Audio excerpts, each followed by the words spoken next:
Hi everyone, and welcome to another episode of the Scottish Property Podcast. This week's a little bit different again. We have our monthly Zoom meeting recorded. So this is our Property Network online event which we do every month. It's the first Monday of the month, and we had about 85 people on. Specifically, we were talking about Edinburgh this month, and it was really good. We had Russell Godfrey, Ryan O'Donnell, Arshad Ali, Kessar Salimi, all giving updates and sort of latest market information and how the market is in Edinburgh. So hope you enjoy this, hope you get something from it. You might want to go and watch it on YouTube to get a bit more of an idea when Russell starts talking about his projects, because he talks about case studies and he shows some pictures, so it might not translate too well in a podcast, but I hope you get some value out of it anyway and enjoy. As always, if you've got time, please go and rate and review us on Apple Podcasts. We'd really appreciate it, and we hope to see you on the Facebook group and love catching up with all your videos. So thanks again from us and hope you enjoy this podcast. So I'd like to welcome Kessar Salimi. Is going to give us a 5-minute mortgage update, and we'll get on to the first of our night's speakers. Please, Kessar, I welcome you on. Thank you, Nick. Yeah, thanks for having me. Right, guys, do you want to ask questions, Nick, or do you want me to just give you an update? Well, what I would like to do is, everybody, we've got Kessar on here. Obviously, if you've got any mortgage questions, please fire them in the chat right now, and then by the time Kessar gives a little update, then we can come back to any questions. But I've got a few for you anyway, so I'll keep you going. On you go, mate. Give us any updates that you've had. So a lot's been kind of changing in the market. Good news is that we've seen some lenders come back, in particular for property investors, limited company, we've seen Together come back to starting to do some lending now, particularly to existing customers and just kind of limited kind of brokers and packages and that sort of stuff. But the good news is that they are back in the market. Vida as well, they're also kind of came back to lending again, which is good. We've seen Precise launch some new products as well on the bridging side of things. So good news is that is kind of going on. But like you touched on as well, Nick, the main issue that we're having just now is lenders are just, far too oversubscribed. They're just really struggling to cope with the amount of demand that they have going on. And actually, we've seen it get worse, since, last week with the new sort of restrictions have come into place, so actually lenders have started to kind of withdraw some extra products that they had more on the residential side of things, and waiting times for stuff kind of going through is kind of really increased. So if you are buying stuff just now, best speaking to a broker, seeing how long it will take, but typically about 6 to 8 weeks is quite normal now to get a mortgage through. So try to kind of feed that back to the seller as well when buying just now. So hopefully that there isn't any issues, when you're 6 weeks down the line and they're saying, how come you not bought the property yet? You might not even have the mortgage through. That's probably like the biggest things that we're seeing. Okay. And lenders as well, are increasing fees and rates and stuff like that because they don't want to be market leading, because they don't want too much business either. So that's probably the main things that are happening just now. Excellent. Stephen, can you keep an eye on these questions that are coming in? So what about a question from me is, I think I asked it to you last time as well, but I think there's more and more evidence of this happening. First time buyers seem to be struggling a lot more. So I'm interested in this one because for me, when I'm looking at buying properties, I'm looking around about the kind of sub 100k mark, and I'm thinking to myself, that's a large part of my competition there as an investor, as the first time buyer. So this interests me because, well, tell us what's the latest with the first time buyer mortgages? Yeah, so not good news for first time buyers, unfortunately. Potentially good news for property investors, is that, so when kind of the lockdowns are eased, we saw lenders start to kind of return back to 85% lending, but because they're getting so overwhelmed, so a lot of them actually removed even 85% loan to value products. So a lot of lenders are now sitting around the 80% market. And for us as mortgage brokers, one way that we was able to get deals done for residential first time buyers was through the First Home Fund. And last Monday that got they stopped it last Friday, and they only gave five days notice on that. So do you think they'll bring that back again next year? Yep. Yeah, they've already said that they will. The tranche of money's ran out for this year, and they're saying that it will come back April next year. But obviously that leaves a gap of 6 months now for people to buy property. So potentially, it might be easier to buy a property just now if you're not bidding against a first time buyer with a much lower deposit. Here's a quick question for you. James Parker's asking, what's the highest loan to value available right now for a first-time investor? Yeah, so I've seen that in a couple of questions as well. I mean, 90% is still possible. Like Accord brought out 90% only for a couple of days, and then they'll remove it again quickly. So 90% definitely is still possible. But typically 85% is what, the main mortgage market is kind of producing just now. And for residential mortgage buyers, Mark Bruce is asking, is 90% loan to value coming back to the market as well? Yeah, well, maybe not. So like I said, Accord had it for a couple of days, and then they're going to remove it again, just to try to kind of help some first-time buyers out. I think it will come back. My sort of feedback that I'm getting from estate agents, stuff like that, is starting to quieten down a little bit. And when kind of competition comes back and the lenders can cope again, then definitely they'll want to lend on 90% again, because some of them were already doing it, but just because they got overwhelmed, they kind of restricted it back to 85 and 80. So it's not like they don't want to do it, they just can't physically do it just now. Super, mate. And Gillian Green's asked a question that was on my mind as well. Obviously going through a couple of refinances at the moment. Says Gillian's having a lot of fun right now with refinances and purchases going through, and she's wondering why. The reason is that with there's so few solicitors on the panel in Scotland for the likes of Precise, the Mortgage Works, Aldermore, these type of lenders. Yeah, it's a great question, and it's something that we come across all the time. People get in touch with us, say, I've already got an offer in, and then we're like, actually, well, you can either have to do dual representation with one of their specific ones, or pay two sets of fees. To be honest, it's been like that for ever since I've been a broker with these sort of companies, and I don't see that changing anytime soon. Precise have kind of added more to the panel as of TML, but some are very, very restricted. Aldermore quite restricted just now. You can only use McVeigh Hurricane for their stuff. So yeah, to be honest, I can't see it getting any better anytime soon. Unfortunately, you are kind of restricted to the very big solicitors just now. Thanks very much, mate. And finally, Mark Bruce has just asked, what about the potential mortgage scheme that Boris is touting? I've not heard about this, so I don't know what he's talking about. Yeah, what is that, like kind of the generational sort of one? Yeah, and the potentially looking at easing criteria and affordability. It's just kind of something that he's kind of touted just now. I can't see how they're going to be able to implement that. And they're basically saying that all the rules that came in from 2008 to help, obviously before that, it was kind of mortgage free for all. They're potentially kind of looking to kind of suspend some of the stuff for first-time buyers to help first-time buyers get onto the property market. But they only announced that yesterday, so we don't actually have any details of that. Sure, mate. Thank you very much for that. Any more questions for Kessar? Just before he interesting, Kez, I don't know if you've seen my post, but I got a knockback for it was Mortgage Works there. I did see that, which I was pretty scunnered with, to be honest with you. I'm still trying to get to the bottom of it, but I mean, I've got I've got six company buy-to-let mortgages with the Mortgage Works, and that was my seventh, I think. And basically, I just came back and says no because of my credit score.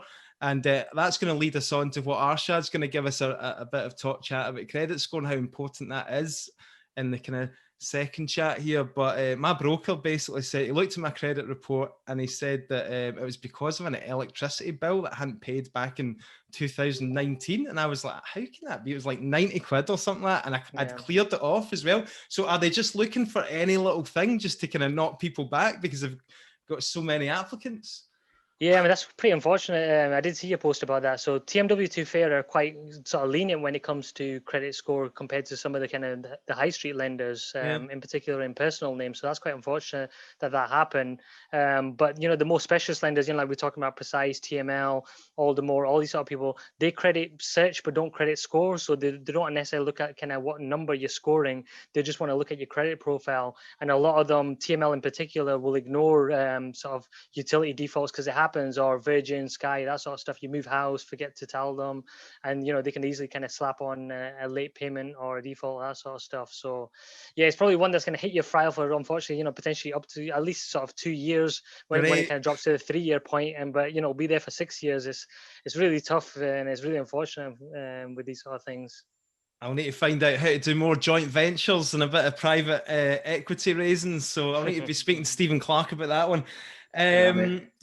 Got a question there from Andy Janetta on a refinance he has coming up. He says, do you see the rates dropping as the volume and the competition increases?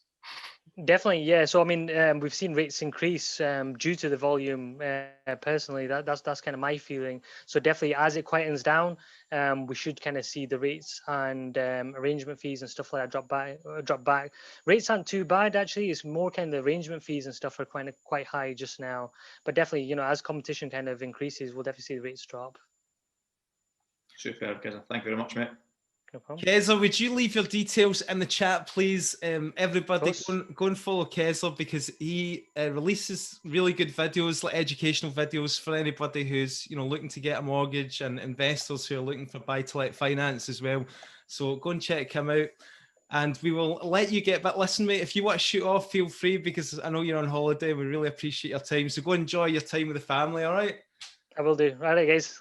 Take care, man. Kessar. Cheers. Thank you. Bye-bye. Good. And I think that leads us nicely on to our next segment of the evening, which is Arshad Ali. And we're going to be talking about, well, Arshad's going to give us a good tip for the evening. So Arshad, I'll bring you on, mate, and you can get stuck into it. There you go. Cheers. Thank you. How you all doing? Hope you're all well. I'm just going to drop a link into the chat just now. It's to do with Experian. So if you've got a second, just click on it. You don't need to look at it just now, but I'm just going to standing out what it's about. Now, everyone here is either interested in property, looking to do property, or is doing property right now. One of the fundamentals, not just in property, in life, is you need to understand your credit profile, you need to understand your credit score. That comes from even when, as Nick, you said, you're looking to go raise private finance. That's one of the things that people will look into is how are your finances, how are you managing them? So the first step in doing that is signing up to the free report. Now, Experian offer you a free report. A lot of lenders do use that as part of their profiling when they profile you. You can pay a bit more and get more in-depth detail on your report, and I would advise you to do that at least once, to get an understanding of where you're at, especially if there's things in there. Because what can happen in your credit report is things can sneak in that not necessarily you, or that you can get wiped, or you can put a note beside, so when a lender looks at it, they can ignore it, or they see a reason, and if there is reason for it and it's legitimate, they can let that go, or they can let that slide. Now, one of the things that Nick fell foul of was, sorry to keep on bringing your name into it, Nick, was the missed payment or etc. So what I'd encourage everyone to do is, if you've got credit cards, make sure you've got a minimum payment direct debit set up. So even if you do forget yourself, then it automatically go to your bank and take it. And obviously you've got to make sure you've got the money in there, because then that's a different kind of hit on your score when you don't have it. Because with direct debits on your bank, you don't get a credit black mark. You get time to kind of put the money in to pay it yourself. And typically with the direct debits, you're taking a couple of days in advance of when it's actually due. So just give you a chance to kind of make sure that you're not hit by that. The other thing about the credit profiling is it'll also let you see if there's anything spurious on there, if there's someone takes something out on your behalf, the credit fraud. So that's why it really does pay to get your credit in line, because even if you're not into property just now or buying the property right now, this is how you can set yourself up for success, is by looking at your credit profile, seeing where it is and how to strengthen it from now until when you are ready to go buy and purchase. And if you do have any questions, you can drop them in the chat, or even I've dropped my socials in earlier. I'll drop them again and again. You can either connect with me, ask me on there, or even I'm happy to meet over the phone, etc. If you do have any questions. 100%, mate. I totally echo that with the credit report. I've just realised that obviously the hard way just recently. So as an investor and you've grown your portfolio, you've got bills flying in from everywhere. So it's really important to keep on top of these things. Because if you can't keep on top of a £50 electricity bill, how can they expect you to keep on top of a portfolio where you've got 4, 5, 6 mortgages, etc. So it's that kind of you have to let them know that you can be trusted in order to make sure that they're going to get their money. That's just part of the deal. Yeah, obviously there's a couple other people jumped in. Paul Kingham's put, you checkmyfile.com is another good one, Yeah. 100%. There's also one that you can go on the Martin Lewis website. Yeah. That's a brilliant one. I just picked Experian because it just gives you, there's loads. I didn't want to confuse people, and I didn't want to, there's loads that you can go on. I just wanted to give the audience one thing that they could focus on and have a look at. Then obviously they can explore it more if they want to. As I said, I'm happy to kind of give them more information, but I just wanted to make a short, sharp point that people could take away from tonight, kind of thing. Excellent. It's a good tip. Thanks very much for joining us, Arshad. Do you have any tips for maximising your credit score? Yes. What I've said already, but one of the things that you have to be really careful of is how much credit that you've got and your credit utilization. Now, what that means is what they typically like is if you look at your income, right, you don't want to be using more than 50% of that on credit cards. And anytime it does go beyond that, you'll start to see it does a small hit on your score. So you have to be careful if you're putting refurbs onto credit cards, etc., to then clear off. The other thing is you also have to be careful of your utilization on the card itself. So for instance, if the card has got a balance of, a credit available of 20,000, try not to go beyond 10,000 on that card. Now say your income is 40,000. If you had two cards, you'd want two cards to be no more than 10,000 each. So that way you're 50% of your income, but you're also 50% of the credit balances on them.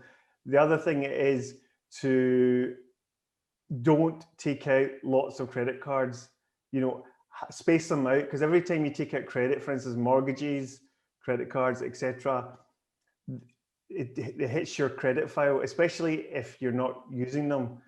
A smart way to do it would be consolidate your credit cards onto one where you've got the balance transfer. That's the other thing that you can utilize to reduce your costs, especially during COVID times when money is tough, is that these credit companies, obviously they get a bit of a kickback, but they can help you apply for a card that you're more likely to be successful for rather than getting a hit on your account for something that you're not.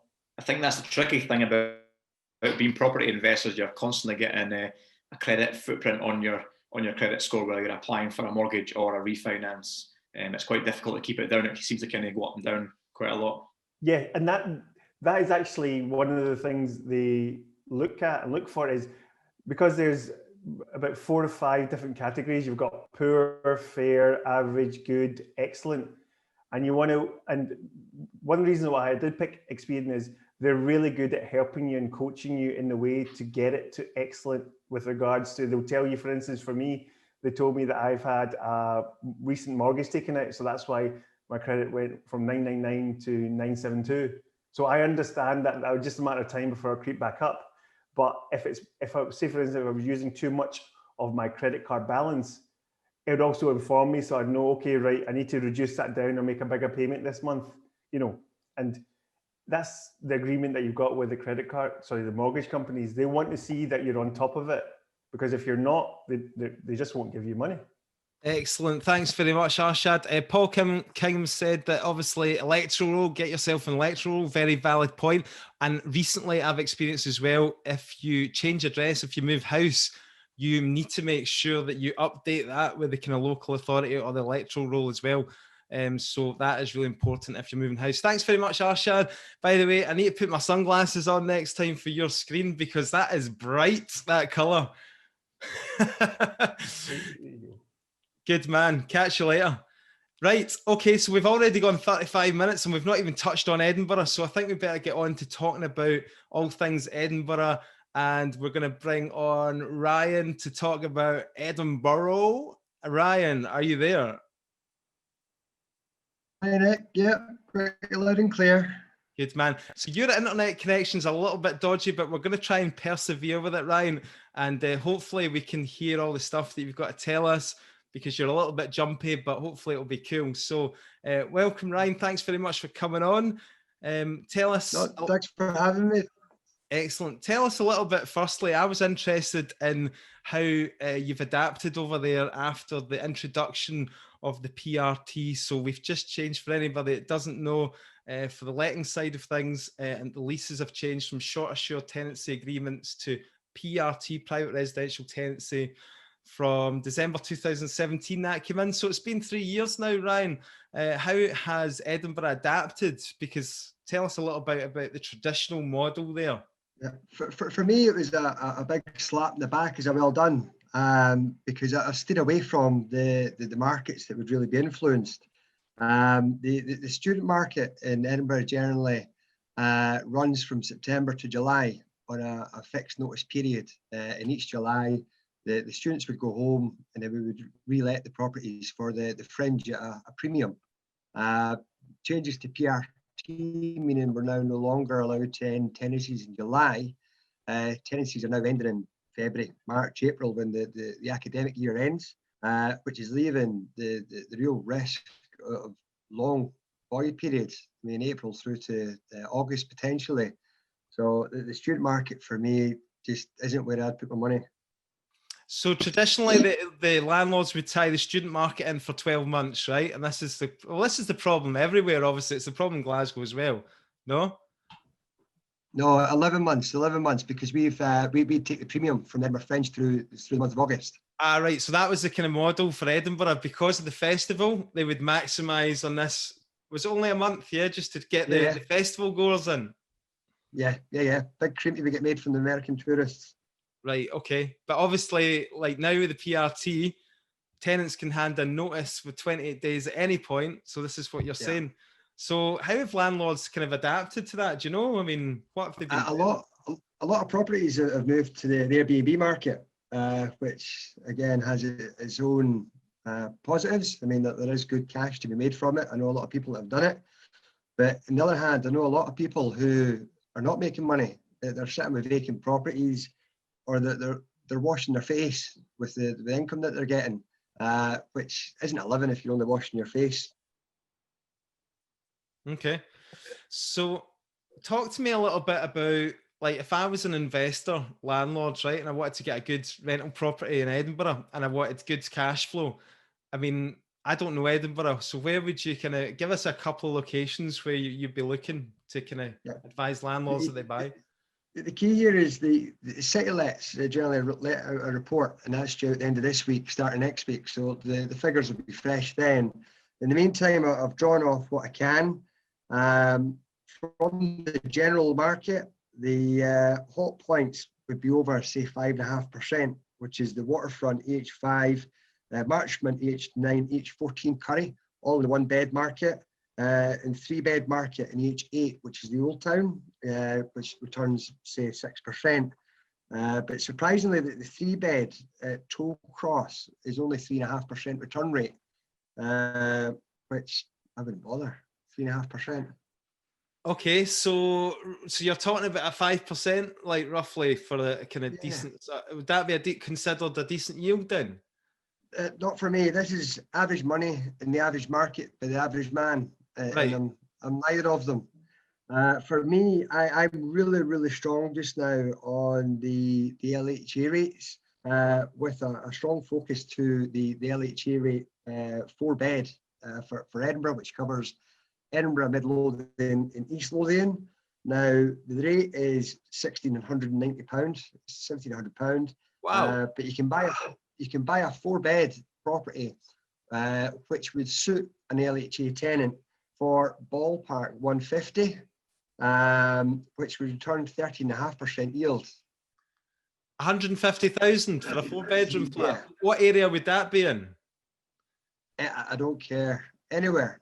You get 150,000. You get them through generally through Mid Lothian. You wouldn't be able to buy EH1, but you get them through Mid Lothian. You can get them in Leith, through the Grantons, Filtons, EH5s. And the key here is that the people who are moving into 4-bed LHA, they're generally local people. So if you're not a big fan of EH4, as long as a person that's renting it is a fan of EH4, which is the people that are from there, and if you're providing them with a good enough property, what they spend is for the tenant is completely irrelevant. They want the best property they can possibly have with the monies that are available to them by the government. It's not out of their pocket. So they just want the best bang for buck, which isn't always necessarily living underneath Edinburgh Castle. They want to be close to their family and friends. And what's your view, obviously, on people who say, oh, well, it's too risky, you know, renting out to tenants on benefits, because that's obviously a lot of people are scared off by that. I would say that they're right.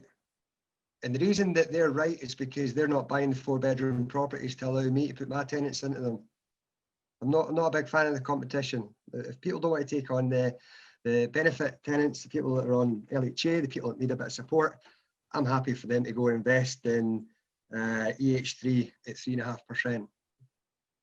What I would say to them is, you know, there is no like better really guarantee than the government funding, because at the end of the day, you know, the government are going to be paying the rent, and in these times, you know, that's pretty much going to be sure. And obviously, you can get the rent paid direct to landlord now if they're 2 months in arrears through the universal credit online. There's very few people that are unemployed that have lost their job, Nick. Yeah, that's true. What is the risk? I mean, you're getting nearly £1,700 a month. You're getting £500-600 above market value on occasion. You're up £6,000 a year.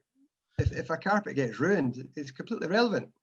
Absolutely. No, I 100% agree with you, but I see this, I'm just playing devil's advocate here, and I see this pop up quite a lot in the groups, do you know what I mean? So I'm just addressing it. Guys, questions welcome on the lettings market in Edinburgh. Get your questions in for Ryan. Want to try and give you as much value as possible. You were talking about, obviously, the flood of properties to the Airbnb market. You know, how is that having an effect on rents and rent prices in Edinburgh? Looking at this earlier on here, and I detailed the student market. For March 18, there was 83,000 students in Edinburgh. 83,000, which is more than people that are in Paisley. For the east side, it's more than people in Broxburn, Bonnyrigg, Musselburgh, Pennycook. And for those that are in Fife, it's just short of the value of people that's in Kirkcaldy and Glenrothes combined. 83,000 people all left the market. They've all gone home. So what are we doing with the HMO properties? Never mind what we're doing with the single Airbnb 1-bedrooms. What we're going to do with the 5-bedroom HMO properties in Morningside, in Marchmont, that are lying vacant. And obviously with the universities, there's obviously all this, like, I mean, exactly with universities now, there's all the online, well, there's obviously a scandal in Glasgow where a lot of the kids returned home and all that when they were told to stay in the halls and stuff. So, you know, a lot of them are returning home when they're not supposed to, and abandoning their accommodation and doing it online. Obviously, it's a lot just going to online. But I would have thought it kind of like... I would have thought the opposite with the whole COVID and the restrictions on traveling and all the rest of it, people coming, you know, tourists not coming into the country. I would have thought all the Airbnb properties would be going back onto kind of standard lets. I've seen some. I've not seen a lot, but I have seen some. But what my point here is that if I had an HMO property, EH9, EH10, which is the heavy student markets, I've got to say that these properties are only going to come down the way. Mm-hmm. Okay. And what about questions, Stephen? We've got some questions coming in for Ryan here.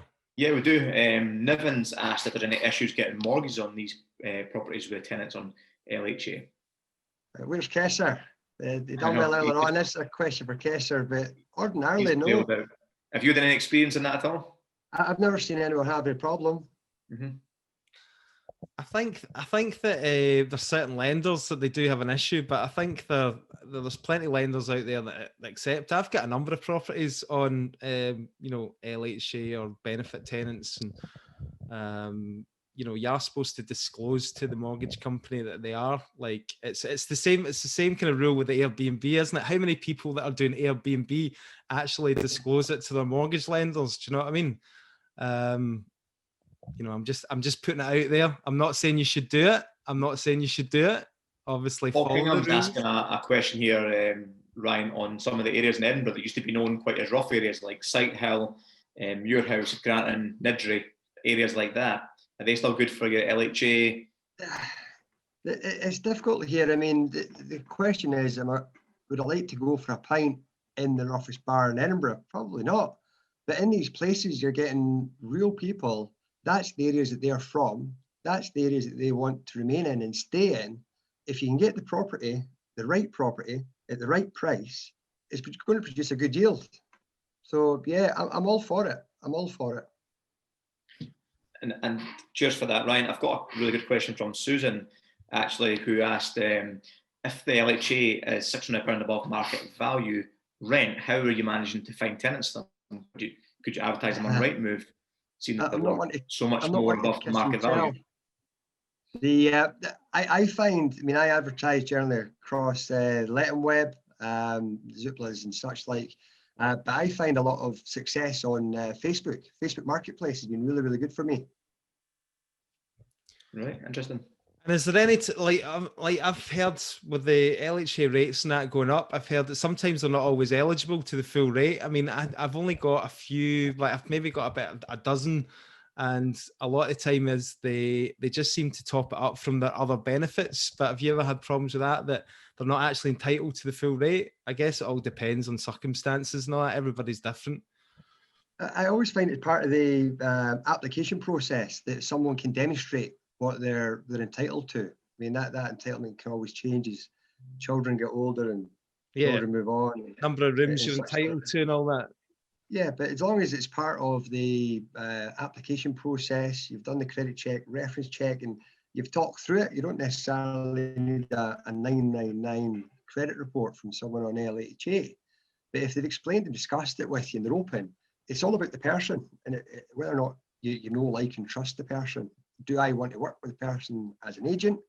And where possible, which is 99% of the time, I always have the application underwritten by guarantor. Yep. So belts and braces where possible. Cool. There's a few other ones in here. Stephen, you keep on top of these questions, mate? Yeah, most of them are just comments on it as well. Not really questions. Okay. There's a point here by Nii, apologies if I've pronounced that wrong, but the £1.3 billion investment plan for the Granton area. Granton itself isn't one of the most desirable areas. There's areas around it that is a bit more status. Was that featured in Train Spotting? My money going into maybe. That's all I know. A lot of Edinburgh was, but Leith was in the hole. But the issue. Oh, we've lost them. Leith could be underwater. Sorry, I never caught you there, Ryan. Just say it again. You just cut out. Sorry. Okay. So there's a suggestion that come 2050, which in 30 years' time, I know how long I'm securing my mortgages for, but in 30 years' time, Leith itself could be underwater. I wouldn't be buying in Leith. Oh dear. Right, okay. That's not what we wanted to hear, is it? Right, okay. We'll need to go and check out the science on that one to back it up with the facts, but let's see what happens. Is there anything else you'd like to add, Ryan, before we move on? No, I think I've covered most. Thanks for having me. Would you want to leave your comments, leave your contact details in the chat there? I'm just looking at the chat there, Paul Kingham, Leith, no more. Aye, trams or water taxis, good one. I know it might turn into like a wee mini Venice with all the kind of water taxis. Haroon's asked about Gorgie. Gorgie, yeah, strong area, close enough to city centre, far enough away from the coast. Yeah, strong place. The right property, right price. Yeah, I'd be going for it. So basically, just to sum up there, Ryan, on what you've said, you're not obviously very hopeful for the student market, are you? You wouldn't really be advising people to buy any of the big student HMOs at the moment. I don't take on the management of them. I just don't. I mean, at my age, I've got another 30 years in property management, and I don't want to be unwinding all these student properties that have run out of steam. What about just the young professional markets? I mean, obviously, there's huge demand still there for them. I mean, there is, but I mean, they've got 83,000 people they've got to replace. There's lots of places for them to go to. You're not going to replace 83,000 people with the professional market. Okay. No problem. Right, thanks very much for joining us. Really appreciate it. And Thank you very much, Ryan. Cheers. Thanks for having me. Thanks. You can stick about, mate, if you like. There might be some more questions later on. So thanks very much to Ryan, guys. He's going to put his details in the chat there. If anybody's got any lettings questions, more lettings questions, then get in touch. So we are on to our last speaker of the evening. It's Russell Godfrey. Thanks very much for joining us, Russell. Hi, how are you doing? Good, mate. Good. So obviously we did a podcast with you, mate. You're in one of our earlier episodes. We did. I'm going to talk about that property. I think Russell was one of the first to be interviewed on the Scottish Property Podcast, and it was at one of his Airbnb properties in Portabello, wasn't it? Willowbrae. Yeah, I'm going to talk about that second, actually, which is no longer an Airbnb. In fact, it never became an Airbnb. Interesting. Tell you all about it. So Russell, obviously, give us an idea of what you're sort of focusing on at the moment. Obviously, with the changes over the past 6 months, how are you pivoting? Are you going the same direction? Give us a little bit of background about where you're going with your property investing. To be totally short and blunt about it, for me, business as usual. That's the way I look at it. I'm not looking for the golden goose that's going to give me £1,000 a month rent and no capital growth. As I said with our podcast originally, I mainly focus on capital growth. That's kind of where I'd like to be. And the way I top up my rentals is by doing basically one flip a year. So I've got in my chat, got one flip that I've done, and I've got one property that was going to be a short-term let, and it's going to be a buy-to-let. When the market opened back up in March, it was just crazy in Edinburgh, absolutely nuts. It was just, you couldn't get anything. And I know you're talking about 3.6% over home report, and it's, that's completely because it's an average. Properties were just going for silly numbers. Give us some examples of what you heard from agents. I know one that was in Portabello, and it was a 1-bedroom, and it was home reported 160, and it went for over 200. Wow. So, and it wasn't a flip, it wasn't an investor, it was just a guy that lived there. I know one that I tried to buy 2 years ago, wasn't successful. Purchase price was 160 I was getting it for. I didn't manage to get it. I think a guy paid 165. His went on the market for offers over 240 2 years later, and it was gone in a week. Don't quite know the figures that he got, but to go in a week, you're knowing that it went above home report and it was good numbers. So that's just a couple of examples. I've managed to secure one, which was a 1-bedroom, and it was 200 grand. And that was bang on home report. I knew the agent, was first to get in, asked them what they would take. They were elderly couple, moving on. They'd already bought a place, so they were happy just with home report. So home report it was for me. No point in messing around trying to get 5-10 grand under the home report or anything like that, below market value. It's just simple as that. So that'll be converted into a 2-bed, and I'm hoping to see it, the comps on the street are up at the 270, 290 mark. But that could have easily went 220, 10% over comfortably. So the market's been really buoyant. What I've found in the last 2 or 3 weeks, because I'm currently selling 2 just now, ones that I've had for a while that they've appreciated enough, and I feel that's a good time to sell. One's under offer above home report, and the other one I have an offer on the table, but I've got a lot of viewings booked in. What I'm finding the last 2 weeks, 3 weeks, is that you're not getting mass volumes of people wanting to view. You're getting serious buyers coming out. So people that are coming to view are your serious buyers, and they've got the money in there. They've got the agreement in principle. They know every single person that walks into one of my properties says to me, when's the closing date? So I don't know where they're getting that advice from, their solicitors or whatever, but I immediately say, make me an offer. If it's the right number, property's yours.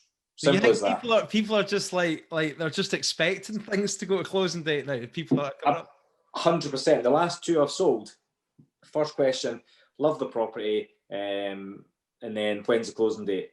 And I'm Honestly, it's not even a joke. It's like literally every time, and I love going to closing dates, but then the same note, you're sitting there biting your fingernails, going, "Am I getting any offers?"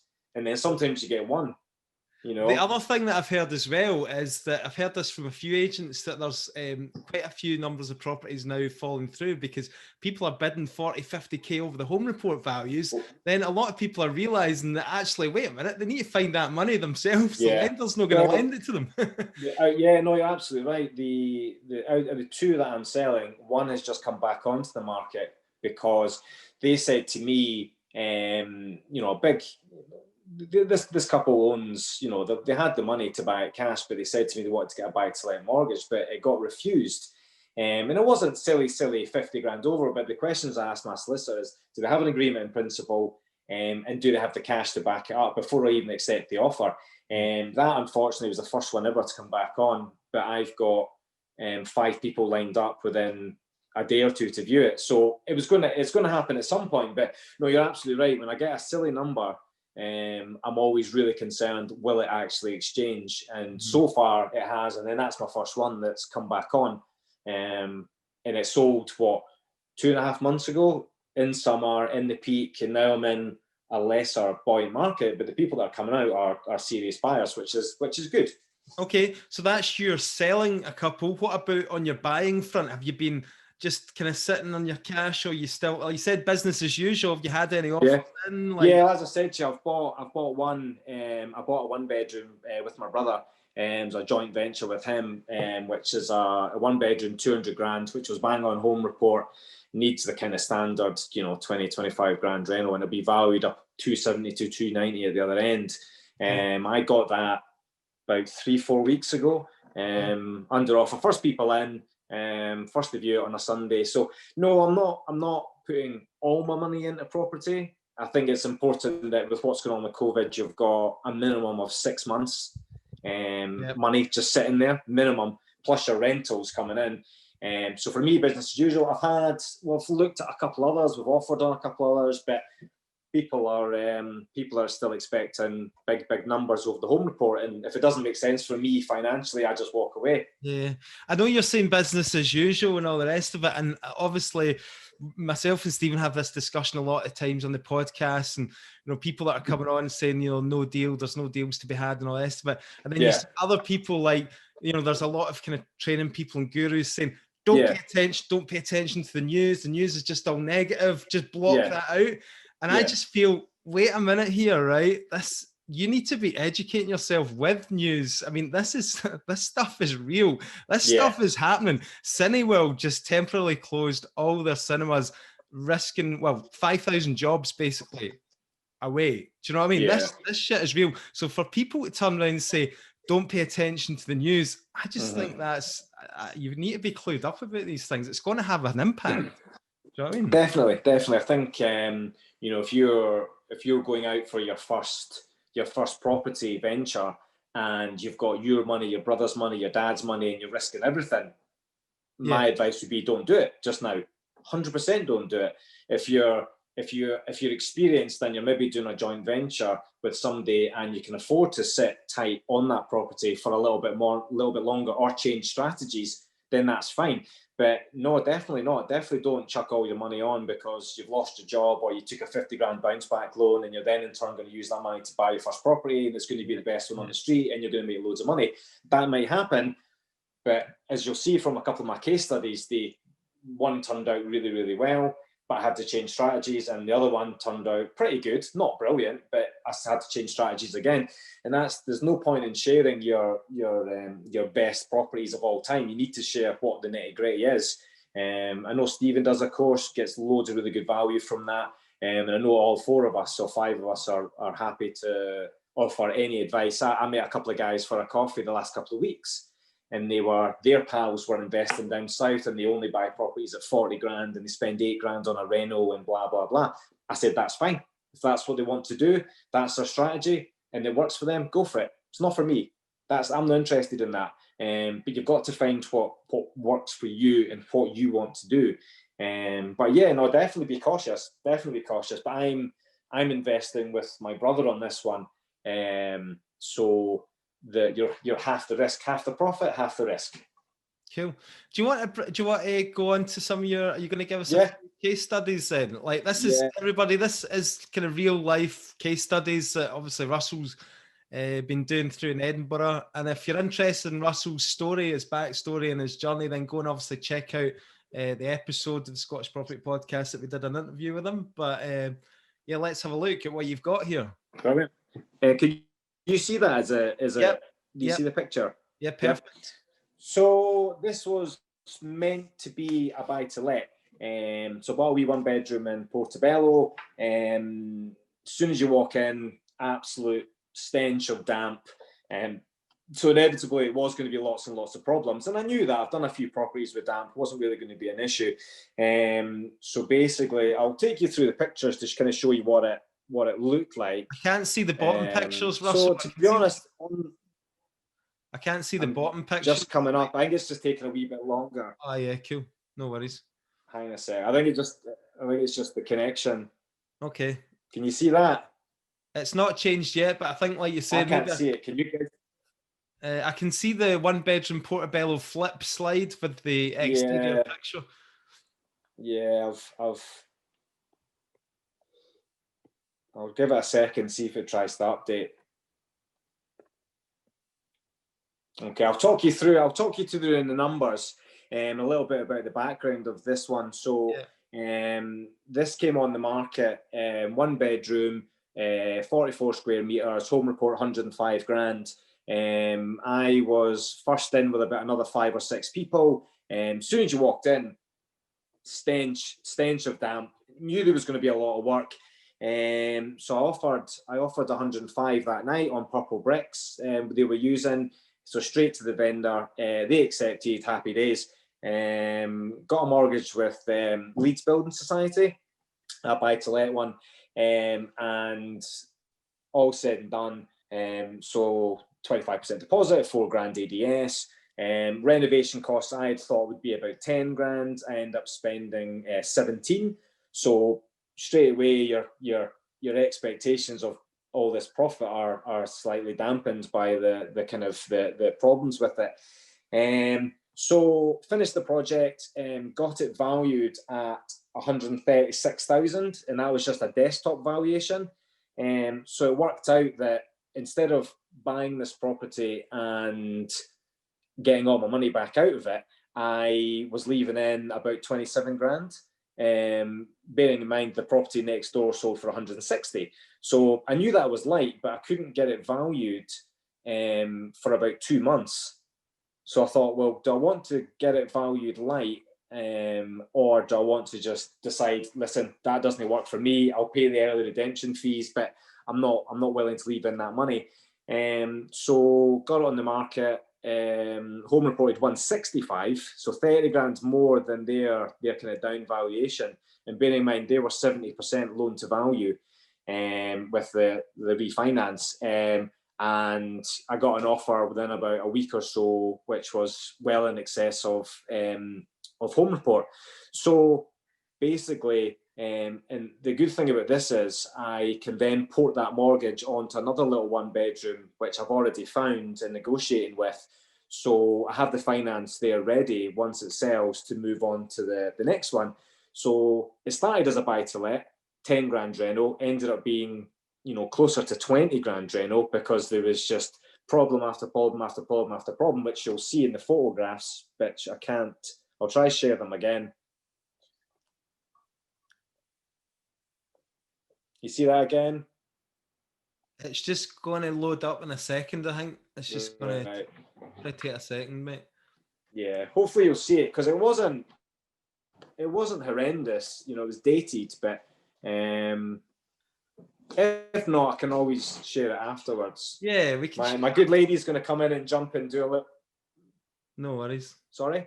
No, that's fine. Yeah, if you want to give it another. She's going to just fiddle around with it. Give it another shot there. We've got somebody's chipped in here with a couple of comments here, so maybe once we can maybe get back on with that in a second. But go for it. What we got here? Gerardo said something here. Duddingston, mainly houses rather than flats. Duddingston, does that ring any bells? Is that correct? Yeah, yeah. I guess Yeah, yeah, really, really close to Portabello. Sorry. you don't really buy many houses, do you? You mainly flats, isn't it? That I've seen you buy. No. Any specific reason for that? The housing market, expense. Yeah. Expense. I mean, to buy. I mean, especially because of now. Don't worry about it. Don't worry. It's not. It's all right. Hold on. Oh, there we go. There. Yeah. Yeah. Okay, that one. Yeah. Okay. Here we go. Click all of them. Yeah. Okay, so I've got, sorry, I'll quickly answer that question. I'll move on and just do, instead of a slideshow, I'll just show the pictures. Yeah, Duddingston, yeah, mainly houses, good value in them. Quite not, if they're in a kind of, you know, reasonably close to Portabello and things like that, then, you know, and outside space and things like that, yeah, they might be a little bit too steep for me. But yeah, it's definitely a good market to tap into if you can get there. Somebody's put, what kind of rent would you get on a 1-bedroom in Portabello then? 800. Yeah. All day long. Okay. Purchase 800. price, if you were buying something that was like pretty much ready to rent, ready to roll, what sort of purchase price? It depends on the condition. Poor condition, 650. The one I've just done, probably 800. No, I mean, if you're buying purchase price, sorry, round about purchase price. Purchase price for a 1-bedroom Portabello? Yeah. Well, put it this way: there's one on just now, and it's got sea views, and it's 220 grand. There's one at the top of the street that doesn't have sea views, and it's 195 grand. Okay. So, you know, they're 1-bedrooms, but they're bigger. They're bigger than the one I had. But yeah, they're few and far between.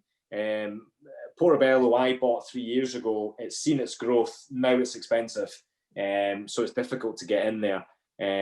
But again, 1-bedrooms anywhere in Edinburgh are going to give you, in a reasonable area, are going to give you 800. Cool. I'll try and do these. Right, I'm going to try to just show you these photos quickly. Yeah. Just so you can see it. Sorry, for whatever reason, Wi-Fi or something's not working. Okay. I'm just going to do it all manually. I just want to show you the level of work that this one actually needed, just so it's not all kind of, you know, dreamy. So there's a living room. Yeah, we can see that. Yeah. Yeah, you'd probably just keep that as is, Nick, wouldn't you? That's mint, man. I could get 800 for that, no bother. I think you would. Right, so living room. I'll just go through these quickly. I've done a lot of time. Right, living room. I sold the sofa for 50 quid. You know, you cheap bastard. Being the investor, I know it's so pikey. I sold that one for 50 quid as well. That's a nice one. It's like a Chesterfield. It's lovely. Yeah. So that's the bed. So that was the living room. This is the bedroom. Quite spacious. That's the kitchen. That's the toilet. All that needed was a wrap, mate. Just wrap it up and you'll be sorted. He's been serious as well. I know. So there's the hallway. So you can see it's reeking of damp. The floors are all bouncing. It's really dated. It's minging. Blah blah blah. I see you abandoned your Mr. Muscle spray there on the floor. I think so. Yeah. So this is when I noticed there was like sort of all the joists and things like that were rotten. So we pulled up all the subfloor, did a damp proof course in the bedroom, ripped out the kitchen. Ripped out the bathroom. Can you just give us quickly before you? This is really interesting for people. I love these photos, by the way. Go back and it said just for a damp proof course. People be interested about this sort of stuff. Damp proof course. What are we talking about for that? How much? So basically, as you can see, that's the main wall that leads into the hallway. So that's the coldest point of the building because there's no heat coming from underneath because it's ground floor. That wall, because it's external. So all you actually need to do, chisel off about just over a metre of the plaster, and obviously let it dry out. Then they put a membrane down under it, down the brick wall, do injections in the lower half of it and the bottom of it, and then replaster it. And you'll have a warranty for about 25-30 years. Cool. A lot of people really get scared off by that sort of stuff. The minute they see that in the home report, you know, especially new beginners and that, they just run a mile. Yeah. So the first one I did had damp, and I was told, don't buy it, run a mile. Yeah. But you learn. You go into it and you learn, and you get 25 quotes, and you go with the best one you think. So that big wall there in the bedroom, those wee bits, you're looking at about £1,000 to DPC, replaster and inject and stuff like that. £1,000, 1,200, something like that. So it's not cheap, but it's not a new kitchen, you know. Yeah. So easy done as well. So where were we? So there's the bathroom. So there's the bathroom. It looks into the bedroom now. That was all completely rotten. Rotten timbers, joists, just actually dangerous, to be honest, because the shower, which is into the left there where the hole is, that was just sitting on a couple of 2x4 that wasn't joined into anything. It was just floating, which I noticed a few walls were as well. As you can see, there's a couple of bricks holding that up. Is that a ground floor property? Ground floor, yeah. Well, basement, yeah. Basement, yeah. So it's been, all the walls got rebuilt.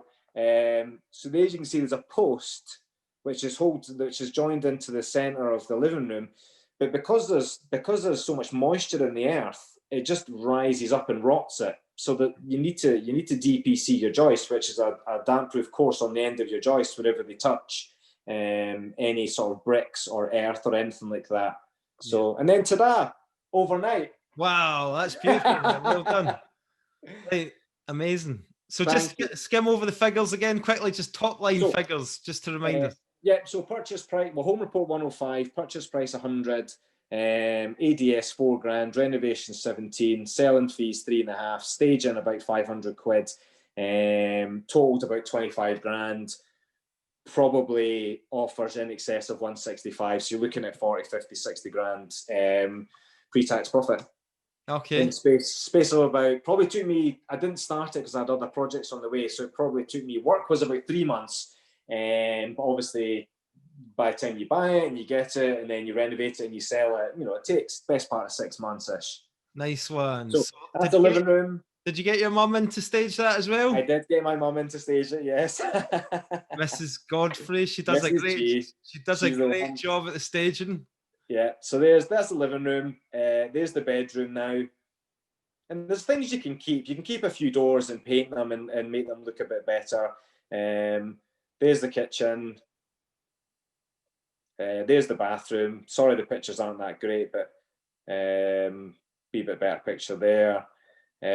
Hallway, wee bit outside space. And that's key to this one here, because when I bought it back in December-ish, January, outside space was, it's nice to have, but it's not essential. Whereas now, that outside space is just, gold dust, really.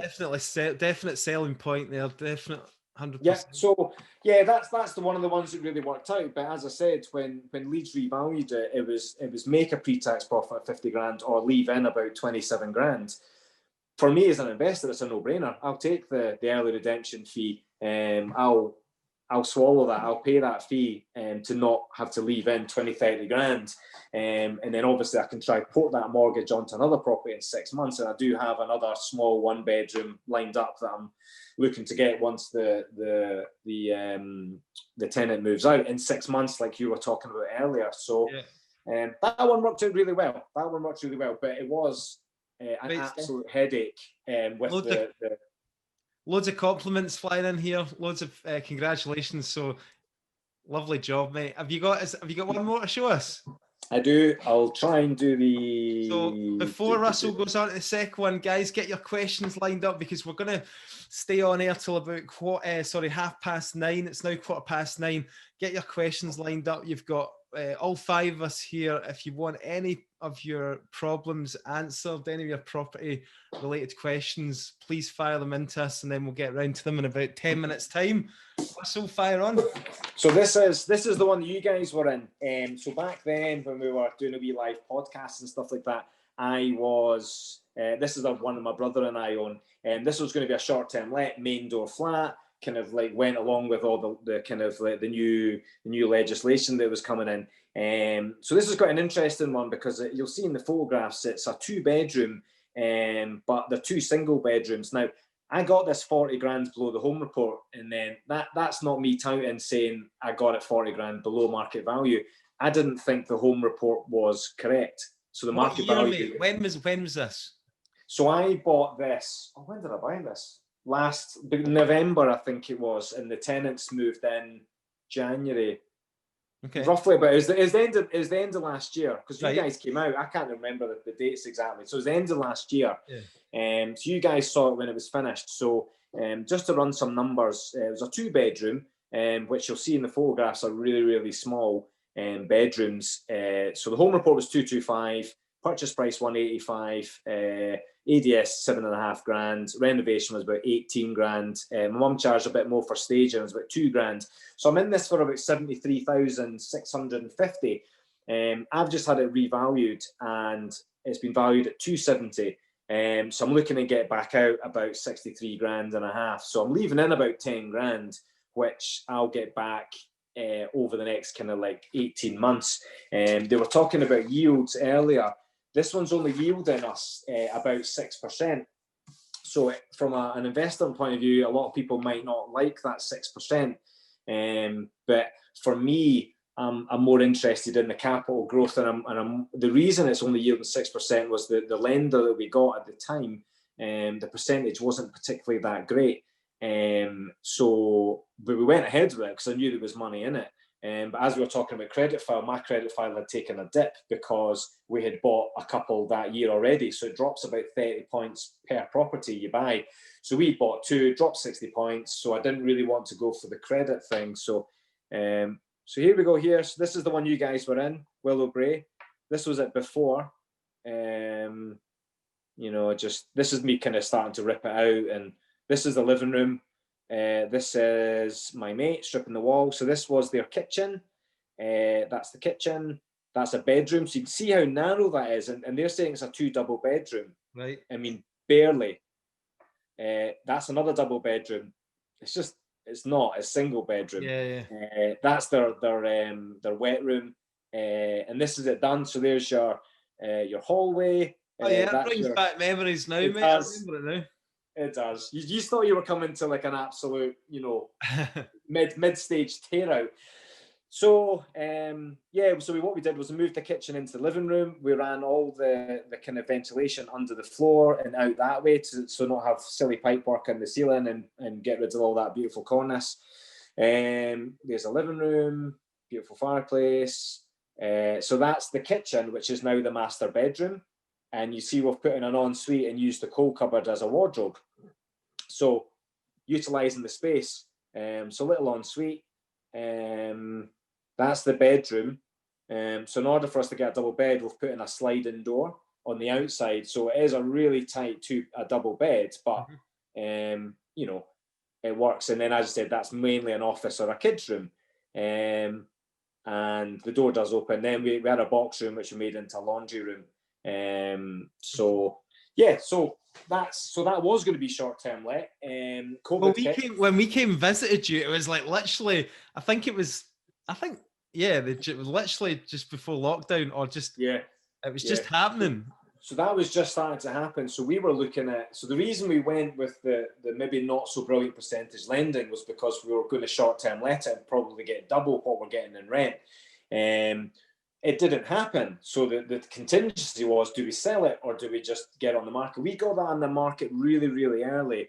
And we're getting £1,000 a month, which is a little bit light, but £1,000 a month is better than nothing.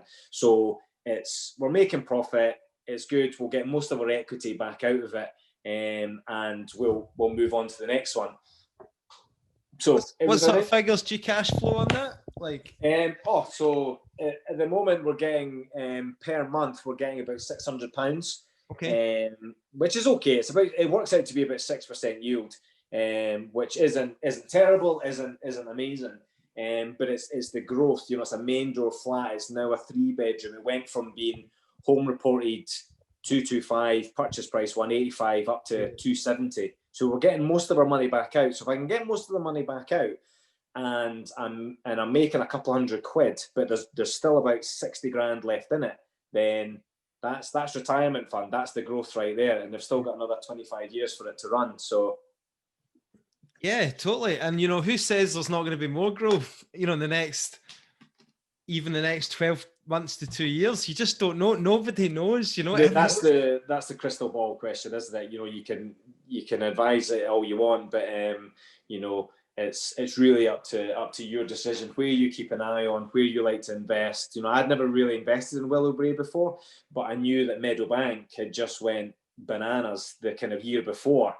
You just couldn't buy in Meadowbank for a decent price, and that one was on the market for, I don't know, 4 or 5 months, and we just had a plan of how we were going to make it work, and that was the biggest thing. How do we make that property work in its current layout without being too kind of aggressive with the renovation? So it was good.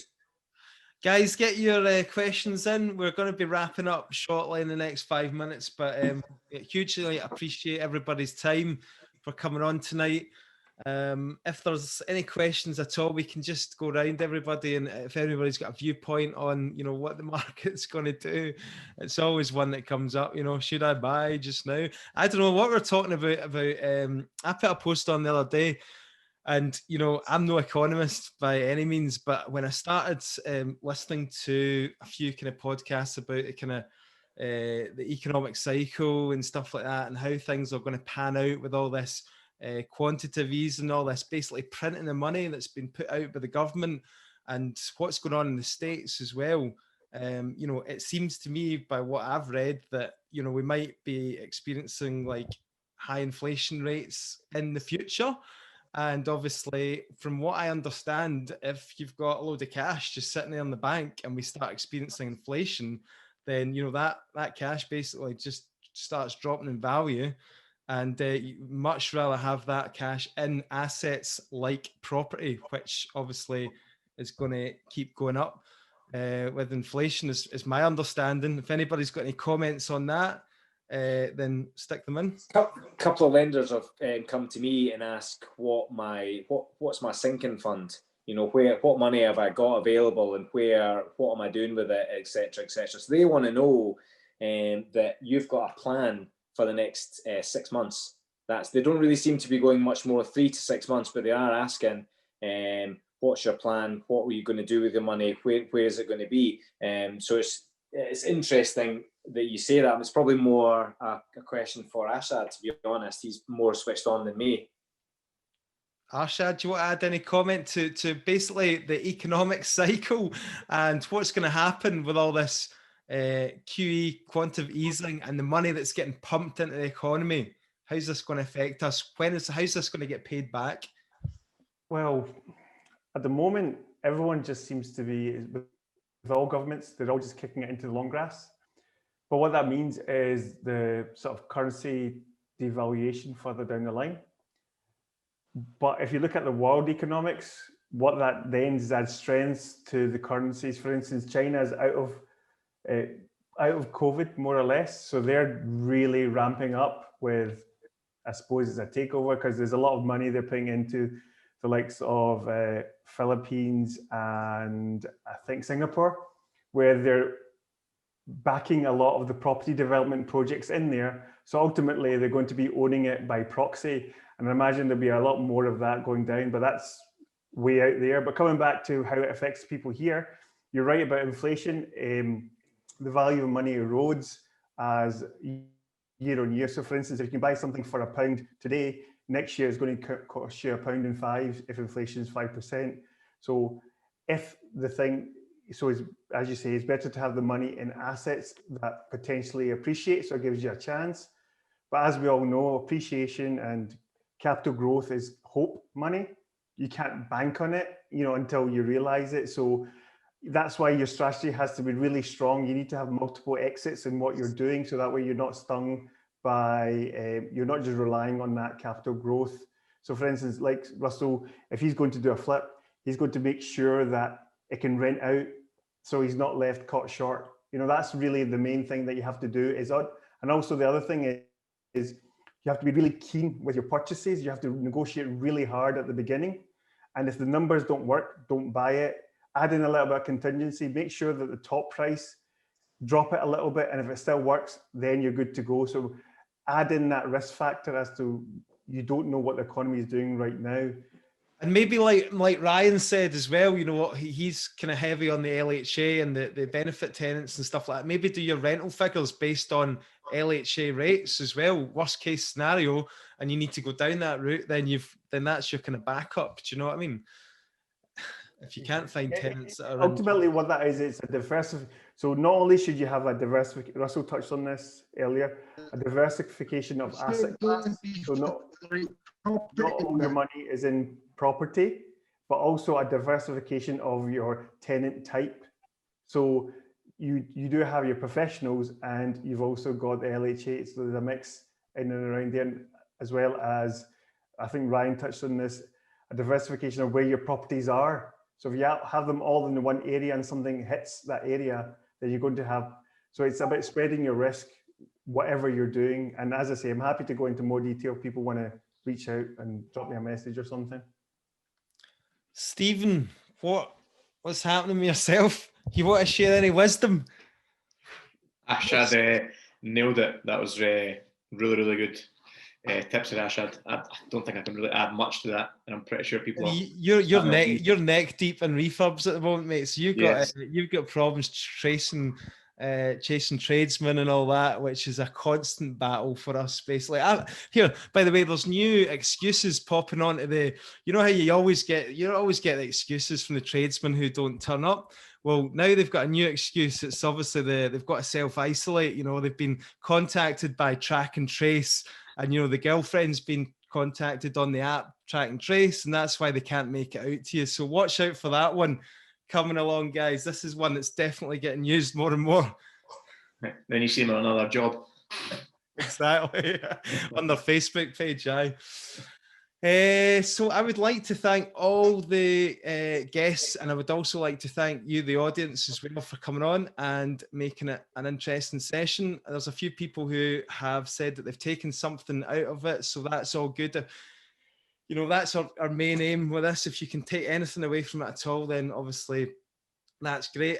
Continue to follow the Scottish Property Podcast group over on the Facebook channel, and hopefully you are downloading the podcast as well and getting some decent tips and knowledge.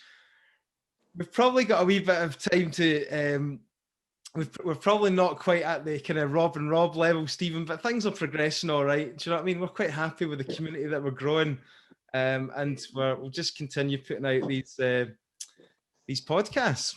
Yeah, we're still enjoying it, and we're still enjoying what we're doing. It'd be nice to get some other ideas from the listeners of, guests they'd like on, or people want to come on and volunteer themselves to come on. That'd be good as well. It's good to get different people's stories and perceptions of different investment strategies that they do as well. I think tomorrow we've got we're lined up a guy who's in my mastermind group who flipped a property post on the Scottish Property Podcast page. He's only 23, 24. And I think he made over 40 grand for his first flip. So I thought that'd be a good story to get someone like that on. And he turned it down for the last week. I've asked him, and I says, well, he thought that he couldn't give any value to the listeners. But what I was trying to say to him was that, there's going to be people that are at a different point in their journey that would take huge amounts of information from that. From his perspective, would be totally different to myself and Nick's as well. So we're looking forward to interviewing him tomorrow as well. I think that's definitely a good point. We want to come back down to the level where we can help people who are starting out. Do you know what I mean? Because there is a lot of people that feel a bit too intimidated or scared to ask questions because they don't want to come across as feeling like they're being stupid or whatever. So I when I first started out as well, I was like that. So yeah, Arshad, do you want to add anything, mate? You were trying to say something there? Yeah, no, I was just for the people, with regards to the chat function, if you go to the bottom right, there's a 3 dots ellipsis. If you press that, you can download the chat, save chat. So that means you've got the contact details of everyone that was speaking today. So if you want to get back in touch with them, also some of the questions that were asked in there. If you liked a question that someone asked, you thought, well, maybe I want to get in touch with that person. You've also got those details in there. So the thing about these networking meetings is try not to treat them as, people are always watching you. People are always looking at what you're doing. So, bring your best foot forward and also try and maximize it. So the business gets done outside these networking. Make the effort to connect outside, not just tonight, but it's great everyone turned up tonight. I mean, we had something like, I think 80 at one point. So that's fantastic. Well, I can't get a mortgage anymore. So if anybody wants to do a joint venture with me, then I'm all open. So, thanks very much, guys. Thanks for listening, and see you again next month. Thank you very much, guys. Thanks for having us. Thank you very much. Thank you.